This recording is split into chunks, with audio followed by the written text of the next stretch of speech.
آپ کو پتہ ہے کہ ہمارے جو کمپیوٹر سائنس میں بچوں کو بی ایس سی 4 سال کا کورس کروایا جاتا ہے یا سافٹ ویئر انجینئرنگ کروایا جاتا ہے یا میکاٹرونکس پڑھایا جاتا ہے، وہاں کمپلسری سبجیکٹ کے طور پر اس کو اسلامیات، پاکستان اسٹڈیز اور انگلش ہم پڑھاتے ہیں۔ بی ایس سی لیول 4 سال کے کورس میں 3 ماڈیول جس کے پڑھاتے ہیں۔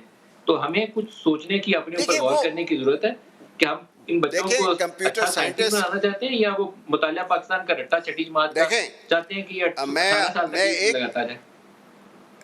ندیم ایک چیز میں بلیو کرتا ہوں، میں تمہیں بتانا چاہتا ہوں، وہ یہ ہے کہ جو بھی نیچرل اور فزیکل سائنٹسٹ ہیں ان کو سوشل سائنسز اور ہیومینٹیز آنی چاہیے، کیونکہ اچھا ہیومن بینگ اس وقت ہوگا اور جس وقت اس کو سوشل سائنسز اور ہیومینٹیز پڑھائی جائے۔ اور جتنے سوشل سائنٹسٹ اور لبرل آرٹس پڑھنے والے ہیں ان کو میتھمیٹکس پڑھانی چاہیے، اس لیے کہ میتھمیٹکس سے انالیٹیکل تھنکنگ جو ہے وہ انسان کی بڑھتی ہے۔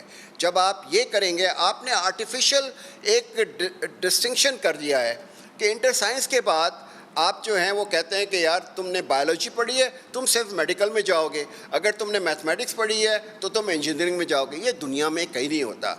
ٹرکش ماڈل میں آپ کو بتاؤں ندیم، 4 سال کا ان کا کورس ہوتا ہے۔ فرسٹ 2 ایئرس میں وہ ایک براڈ سبجیکٹس دیتے ہیں، اس میں سائنس بھی ہوتی ہے، اس میں اکنامکس بھی ہوتی ہے، اس میں سارے سبجیکٹس، ہیومینٹیز بھی ہوتی ہے، لینگویجز ہوتی ہیں۔ اس کے 2 سال کے بعد ایپٹیٹیوڈ ٹیسٹ ہوتا ہے، اور اس ایپٹیٹیوڈ ٹیسٹ میں وہ ڈٹرمن کرتے ہیں کہ یہ جو ہے یہ انجینئر کے لیے موضوع ہے، یہ میڈیکل کے لیے ہے، یہ سائنس کے لیے موضوع ہے، یہ سوشل سائنسز کے لیے ہے۔ وہ ایک نیچرل پروگریشن ہوتی ہے کہ آپ نے پڑھنے کے بعد آپ کے پاس اتنی نالج ہے کہ آپ پریفرنس جو ہے اپنی تھرو دی ایپٹیٹیوڈ ٹیسٹ کر دیں گے۔ یہاں ماں باپ کہتے ہیں کہ نہیں تم نے جانا ہے میڈیکل کالج میں، اس کا کوئی شوق ہے یا اس کو کوئی انٹرسٹ ہے۔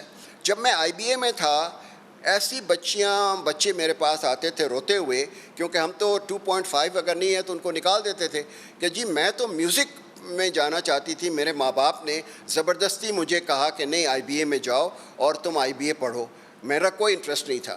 تو we are doing a great disservice to our younger generation کہ جب ہم ان سے جو ان کی ایپٹیٹیوڈ ہے، جو ان کی پریفرنسز ہیں، وہ ہم ان سے نہیں پوچھتے ہیں۔ تو میں سمجھتا ہوں کہ ہمیں اپنا یہ جو ماڈل ہے، ریجڈیٹی ہے کہ آپ نے یہ پڑھنا ہے تو آپ یہ بنیں گے، یہ دنیا میں کہیں نہیں ہے، یہ پرانا ماڈل ہے، اس کو ہمیں ختم سر کرنا ایک تو پڑے گا۔ ریجڈیٹی وہ تو یہ والدین کے میری عرض رویے ہے۔ میں نا کہ مجھے بیٹے یا بیٹی کو ڈاکٹر اور انجینئر بنانا ہے، ہمیں اس جو چیزیں پڑھا رہے ہیں یونیورسٹیز کے اندر اس کے اوپر بھی کچھ غور کرنے کی ضرورت ہے۔ لیکن تھوڑا سا آگے چلتے ہیں۔ ایف بی آر کا میں جی خاص طور پر ذکر کرنا چاہتا ہوں۔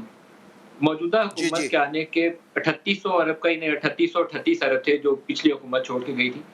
پہلے سال آتے ہی انہیں 600 ارب کا خسارہ ہوا۔ چیئرمین بدلنے کی رفتار اور یہ ساتھ ساتھ دونوں چیزیں ملا لیتے ہیں۔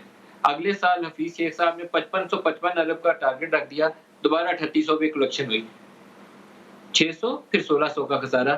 لاسٹ ایئر جو تھرڈ والا تھا اس میں وہ ڈڈ بیٹر اور اس میں امپورٹ کا کوانٹم اوپر چلا گیا۔ اس عرصے میں ہم نے 5 ایف بی آر چیئرمین بدلے، خرابی کہاں تھی؟ دیکھیں بات یہ ہے کہ جب تک کہ آپ ایف بی آر کو کمپلیٹلی آٹومیٹ نہیں کر دیں گے، ڈیجیٹائز نہیں کر دیں گے، interaction between the tax collector اور ٹیکس آفیسر، ٹیکس پیئر، وہ ختم نہیں کریں گے۔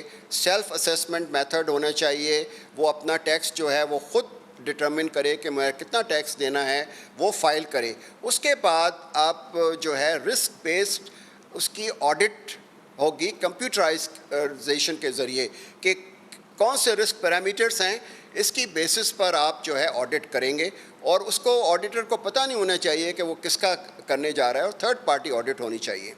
میں صرف آٹومیشن کا تمہیں ایک جو بہت پازیٹیو اچیومنٹ ہوا ہے وہ بتانا چاہتا ہوں۔ تمہیں یاد ہے کہ سارے ایکسپورٹرز روتے رہتے تھے کہ ہمارے سالوں سے ریفنڈز جو ہیں وہ پھنسے ہوئے ہیں۔ پچھلے سال ایف بی آر نے اینڈ ٹو اینڈ سولوشن اس کا نکالا، جس کو وہ فاسٹر کہتے ہیں، کہ آپ اس میں اپنے کلیم فائل کریں، اس کے سارے ڈاکیومنٹس جو ہیں وہ اپلوڈ کریں، آرٹیفیشل انٹیلیجنس کے ذریعے وہ پروسیسنگ ہوتی ہے، اور جو پروسیسنگ کے بعد ایکسیپٹنس ہو جاتی ہے اس کا ڈائریکٹ ڈپازٹ جو ہو جاتا ہے وہ اس کے بینک اکاؤنٹ میں ہو جاتا ہے۔ پہلے یاد ہے مجھے کہ چیک لینے کے لیے بھی اپروول کے بعد 3%, 4% لوگوں کو پیسے دینے پڑتے تھے. آج 72 آورس میں یہ پیمنٹس ہو جاتی ہیں اور 250 بلین کی پیمنٹس لاسٹ ایئر ہوئی ہیں اور میرا خیال ہے کہ 200 سے زیادہ کی اس سال ہوئی ہیں. تو میرا پورا یقین ہے کہ جب تک کہ ہم اپنے سارے سسٹمز کو آٹومیٹ نہیں کر دیں گے.